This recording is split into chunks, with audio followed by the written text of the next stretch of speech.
Sur Africa 24, l'African Union Journal vous est présenté par Afreximbank.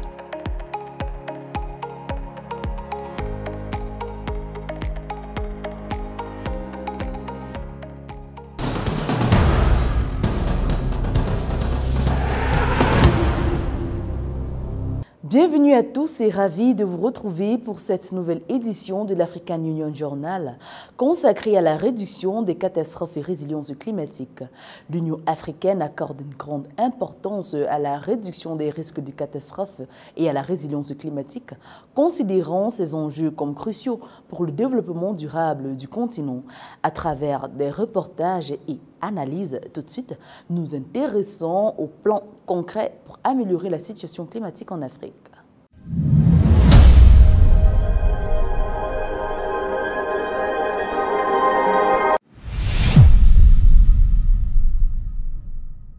Si l'Afrique détient des ressources naturelles cruciales pour la lutte contre le changement climatique, le continent peine à capter les financements nécessaires pour concrétiser ses ambitions écologiques. En 2024, par exemple, l'écart est toujours béant. Moins de 3% des fonds mondiaux arrivent en Afrique, menaçant ainsi la résilience de ces populations face à une crise climatique grandissante. Je vous propose d'écouter l'analyse de Philomène Tiné. Le 11 novembre 2024, à Bakou, en Azerbaïdjan, s'ouvrait la 29e conférence des Nations Unies sur le climat. Au centre des discussions, l'épineuses question du financement, un sujet crucial pour l'Afrique subsaharienne, région la plus vulnérable aux effets du dérèglement climatique. Alors que la conférence a fait des progrès sur des questions clés telles que les marchés du carbone, les résultats n'ont pas été à la hauteur des attentes de l'Afrique en matière de financement climatique. Le comité a indiqué que les engagements des pays développés à mobiliser au moins 300 milliards de dollars d'ici 2025 est bien inférieur à la demande annuelle de l'Afrique de 1,3 trillion de dollars. Avec ses 48 pays, l'Afrique subsaharienne est l'une des zones les plus touchées par les conséquences du changement climatique. Pourtant, elle ne reçoit que 3 à 4% du financement climatique mondial. Un manque criard de moyens qui freine la mise en œuvre des plans d'adaptation nationaux, pourtant indispensables pour répondre aux urgences environnementales. Nous avons encore le chemin à parcourir.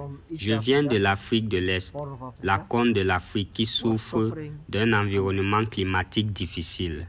Notre normalité a changé au cours des 10 dernières années. Nous avons connu des inondations et des sécheresses extrêmes. Nous n'avons rien vu de normal.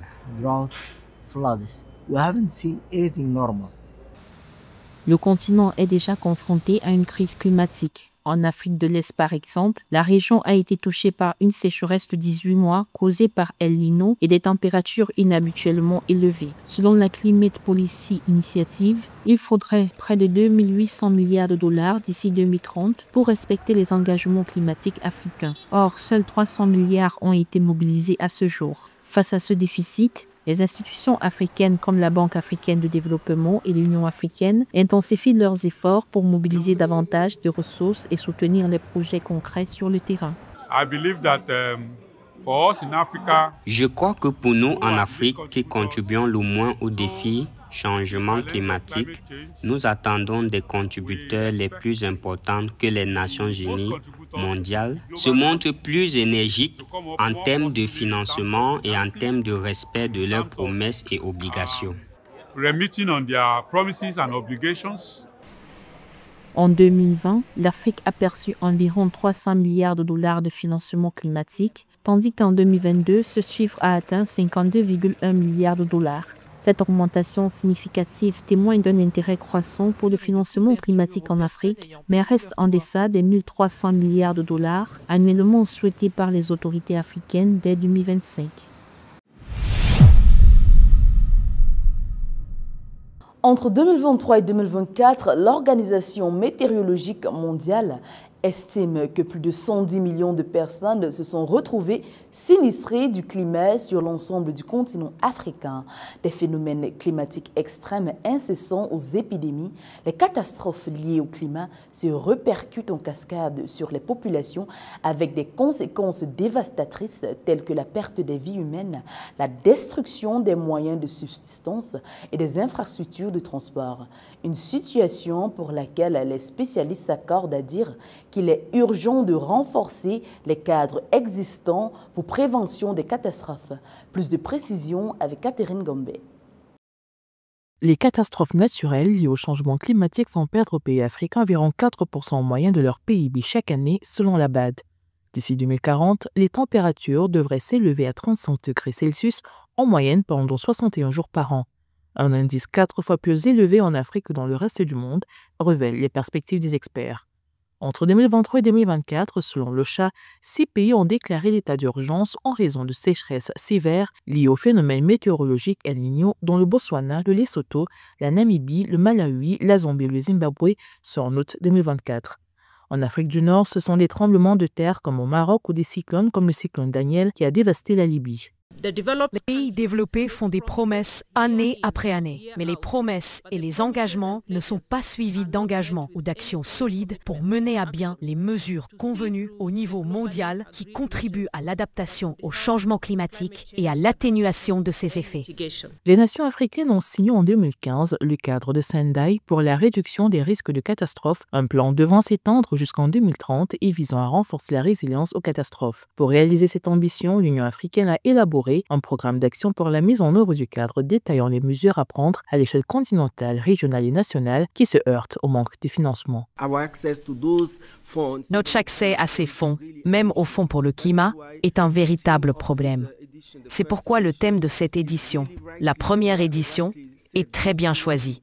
Nous voulons conduire une croissance verte et une solution claire de financement du climat pour l'Afrique dans le monde, et je pense que c'est un domaine sur lequel nous devons vraiment nous concentrer.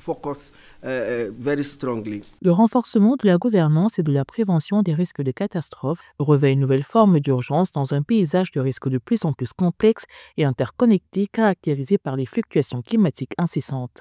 Selon les experts, le défi de la préparation des États africains aux événements climatiques extrêmes réside dans la collecte de données. Or, seuls 32 pays ont mis en place les systèmes de suivi de données nécessaires au développement des profils de risque. Nous faisons progresser les politiques qui favorisent la résilience climatique, le développement durable et la justice environnementale. Notre vision commune est celle de communautés résistantes au climat, d'écosystèmes prospères et d'un avenir où chaque Africain peut poursuivre ses rêves sans l'ombre des incertitudes climatiques. Du 8 au 10 septembre 2025, le deuxième sommet africain sur le climat se tiendra à Addis Abeba en Éthiopie conformément à la décision adoptée lors du récent sommet de l'Union africaine visant à accélérer la solution et les financements mondiaux. L'objectif est de catalyser les solutions climatiques mondiales et d'améliorer l'accès au financement climatique pour le développement durable de l'Afrique dans un contexte où le continent n'a reçu que 30 milliards de dollars sur les 277 nécessaires chaque année pour lutter contre les effets du changement climatique. Les glaciers des montagnes africaines, source vitale d'eau pour des millions de personnes, fondent à une vitesse inquiétante. Alors que la crise hydrique se profile, la Commission de l'Union africaine et la Banque africaine de développement unissent les forces pour mettre en place des solutions durables et urgentes. Je vous propose de découvrir des mesures à prendre pour préserver l'avenir de l'eau en Afrique. La situation est exacerbée par la croissance démographique rapide et les effets des changements climatiques qui entraînent des variations erratiques des précipitations, des sécheresses prolongées et des inondations fréquentes. Ces phénomènes perturbent gravement l'approvisionnement en eau déjà limité dans de nombreuses régions. Dans ce contexte, le Conseil des ministres africains chargé de l'eau souligne la nécessité d'infrastructures durables et adaptées et recommande une solution innovante comme la réutilisation des eaux usées pour pallier les pénuries croissantes. Depuis son élaboration en 2000, la vision africaine de l'eau 2025 a servi de plan directeur continental pour guider les réformes de gouvernance, les innovations politiques et les partenariats régionaux. Pourtant, alors que nous nous rapprochons de son échéance en 2025, il convient de reconnaître avec lucidité que les progrès réalisés demeurent inégaux à l'échelle du continent.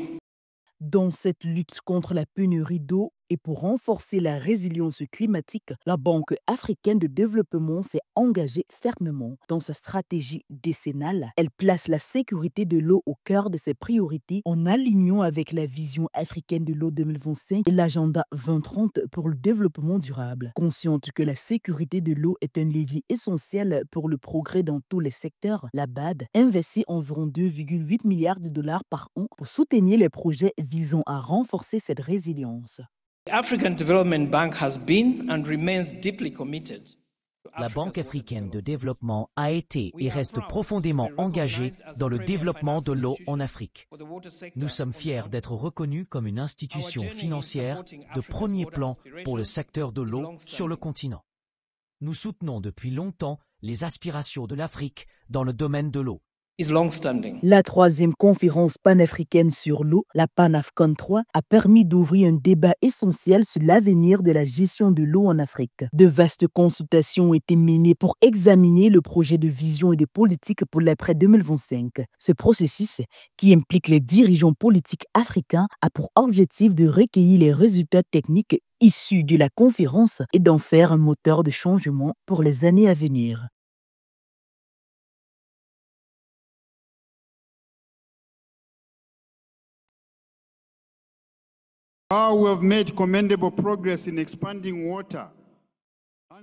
Nous avons réalisé des progrès louables dans l'expansion des services d'eau et d'assainissement à travers le continent.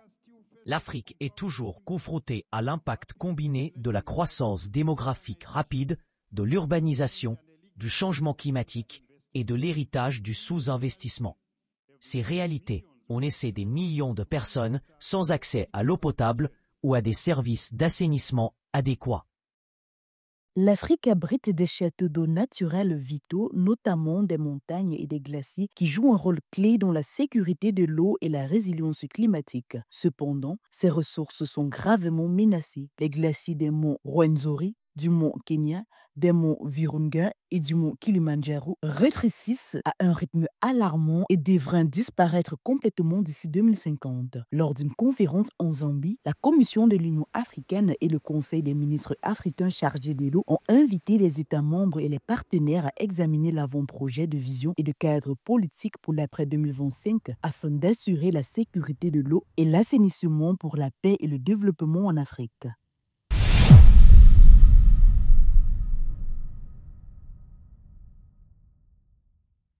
Et maintenant, l'actu de nos régions, signée cette semaine par Paul-Marcel Mayagui, revient sur l'Afrique qui renforce ses défenses aux crises sanitaires.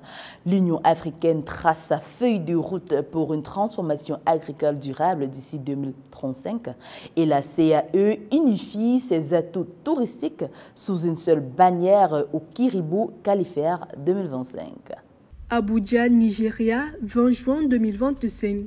10 pays africains, dont ceux de la Communauté économique et monétaire de l'Afrique centrale, se sont réunis à Abuja du 17 au 20 juin pour un programme intensif de formation à la sécurité sanitaire. Objectif, mieux se préparer aux futures urgences de santé publique sur le continent. Organisé par l'Organisation ouest-africaine de la santé avec l'appui de la Banque mondiale, cette rencontre s'inscrit dans le cadre du Health Security Program, une initiative panafricaine dotée d'un financement de 500 millions de dollars. L'ambition, renforcer les capacités de détection, de réponse rapide et de résilience face aux épidémies récurrentes dans une région où la menace d'agents pathogènes comme Ebola, la COVID-19 ou la fièvre de Lassa demeure constante. Au fil de ces 4 jours d'échanges, d'ateliers techniques et de simulation de crise, les participants ont planché sur la nécessité d'une coordination régionale accrue, d'une mutualisation des ressources et d'une gouvernance sanitaire plus robuste. Au Caire, en Égypte, chercheurs, experts et responsables agricoles africains se sont réunis du 16 au 19 juin pour jeter les bases de la nouvelle stratégie agricole continentale pour la période 2026-2035. Adoptée en janvier dernier par l'Union africaine, Cette stratégie prévoit une hausse de 45% de la production agroalimentaire en 10 ans.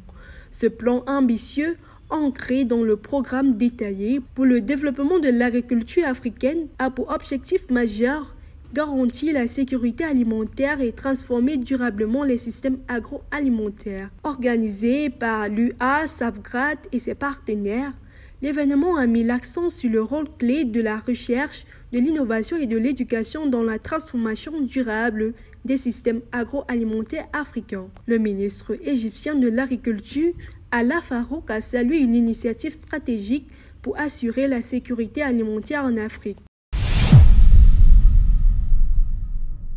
À l'occasion du Caribou Kilifer 2025, le plus grand salon du tourisme d'Afrique de l'Est tenu du 7 au 9 juin 2025 à Arusha en Tanzanie, la communauté de l'Afrique de l'Est a renforcé sa promotion régionale autour de la marque Visit East Africa, Feel the Vibe, un projet ambitieux porté par la communauté d'Afrique de l'Est pour valoriser les atouts touristiques de ses États membres et développer des synergies transfrontalières. En réunissant les paysages, cultures et faune emblématiques de ces pays membres sous une bannière commune, la communauté de l'Afrique de l'Est ambitionne de faire de l'Afrique de l'Est une destination touristique intégrée et durable. Grâce aux efforts conjoints des secteurs publics et privés et au soutien des partenaires internationaux, la région s'affirme comme une valeur montante du tourisme mondial.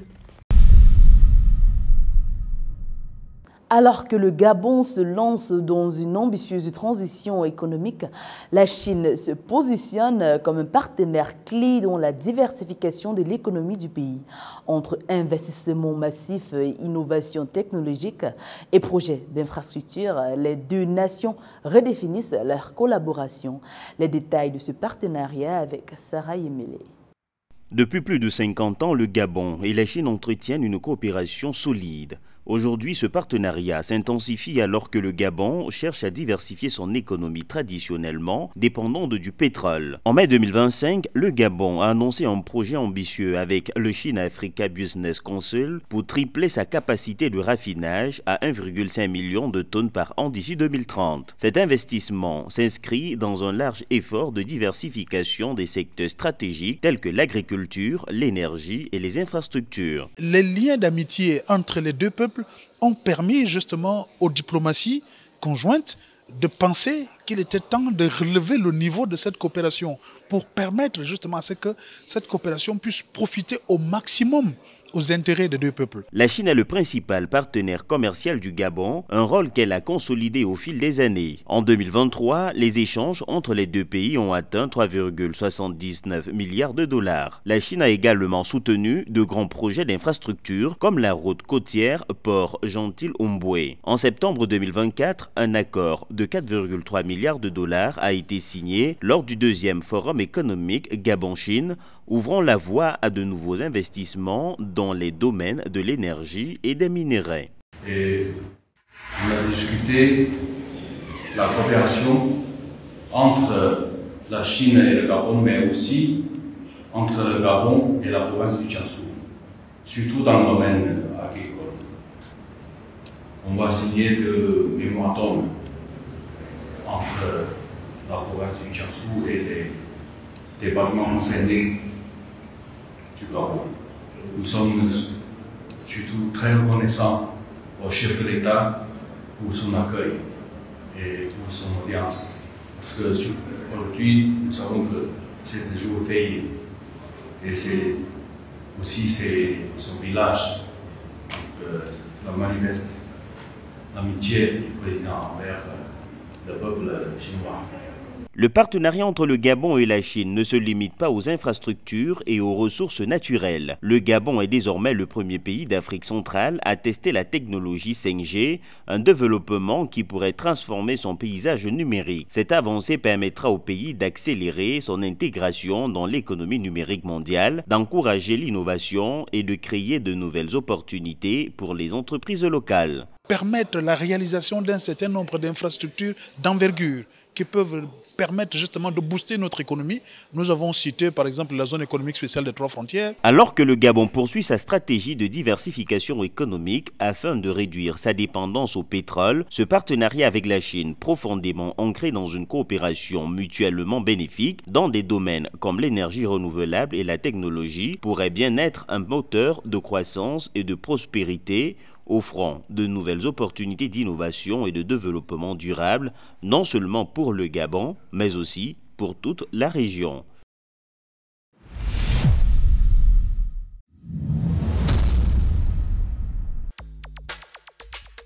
Du 30 juin au 4 juillet 2025, la capitale du Zimbabwe abritera la réunion des ministres de l'énergie et de l'eau de la communauté de développement de l'Afrique australe.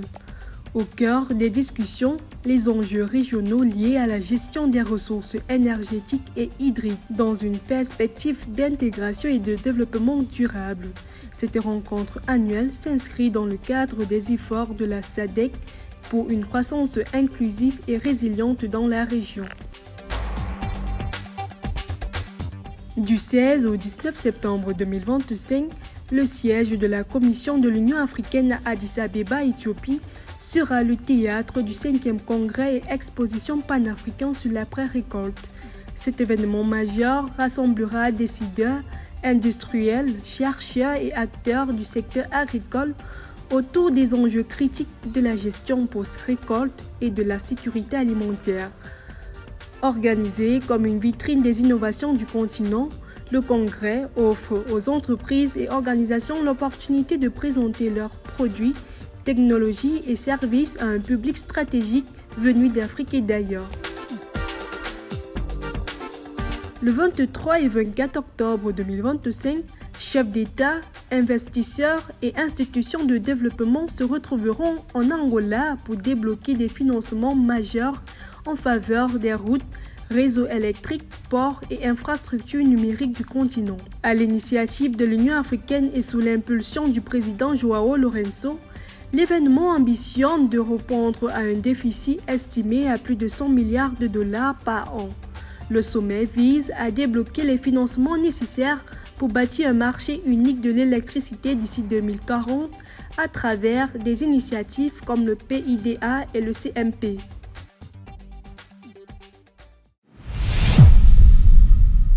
Le 4 juin 2025, la conférence des États parties de l'Agence africaine des médicaments a annoncé la nomination de Délaissé Mimi Darko de la République du Ghana au poste de première directrice générale de l'Agence africaine des médicaments. Cette nomination lui donne une responsabilité stratégique visant à renforcer la sécurité sanitaire et l'autosuffisance pharmaceutique en Afrique. Marie-Raphaël Antolo nous dresse son portrait. Né au Ghana, Délaissé Mimi Darko est diplômé en pharmacie de la Kwame Nkrumah University of Science and Technology et détient un MBA de l'Université de Northampton. En juin 2025, lors de la deuxième session ordinaire de la conférence des États parties de Lama à Kigali, Rwanda, la Ghanéenne Délaissé Mimi Darko a été élue première directrice générale de l'Agence africaine des médicaments. Une nomination qui marque la reconnaissance des efforts de Délaissé Mimi Darko dans le développement de l'industrie du médicament. La nouvelle directrice générale de l'AMA devra assumer une responsabilité stratégique visant à renforcer la sécurité sanitaire et l'autosuffisance pharmaceutique en Afrique. En tant qu'agent responsable de l'assurance de la sécurité et de la santé des consommateurs et d'assurer que le consommateur est protégé des aliments, des médicaments, des produits ménagers, en bref de tout ce qui est du dispositif médical, nous devons être consistants dans tout ce que nous faisons. Bien que le traité de création de l'AMA ait été adopté en 2019, seuls 27 pays africains l'ont ratifié à ce jour et moins d'une vingtaine ont pleinement engagé leur intégration au système. Ainsi, Délaissé Mimi Darko, lors de son mandat, aura pour défi de convaincre les États membres restants de ratifier et mettre en œuvre le traité et de créer un consensus politique autour du rôle stratégique de l'AMA. L'engagement envers les besoins des consommateurs devrait être le leitmotiv de la culture de qualité et les décideurs doivent avoir un intérêt accentué envers la culture de qualité de l'organisation. Nous devons écouter nos consommateurs.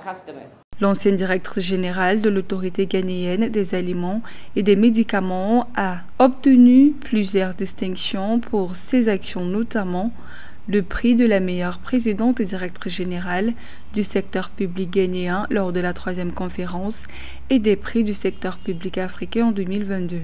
Elle est également membre de plusieurs comités internationaux, dont le groupe consultatif scientifique du plan de préparation et de réponse de l'OMS et le groupe consultatif scientifique de la coalition pour les innovations en matière de préparation aux épidémies. Toutes les institutions sont faites de processus qui résultent en biens et en services. Et ce sont les membres qui, pour la plupart, définissent ces processus et leur permettent de se produire. La culture d'une organisation est simplement la manière dont elle fait les choses. Et cela résulte des valeurs partagées, les valeurs et les attitudes. Au sein de l'AMA, Mimi Darko conduit désormais l'évaluation et l'approbation des produits médicaux pour la lutte contre les médicaments falsifiés, veille au soutien du développement de la production pharmaceutique locale et la mise en place des systèmes de pharmacovigilance pour surveiller la sécurité des médicaments après leur mise sur le marché tout en assurant l'harmonisation des normes et procédures réglementaires entre les 55 pays africains. Merci d'avoir suivi cette édition de l'African Union Journal préparée par l'ensemble de la rédaction. Retrouvez toute l'actualité africaine sur notre site africa24tv.com et sur l'application MyAfrica24.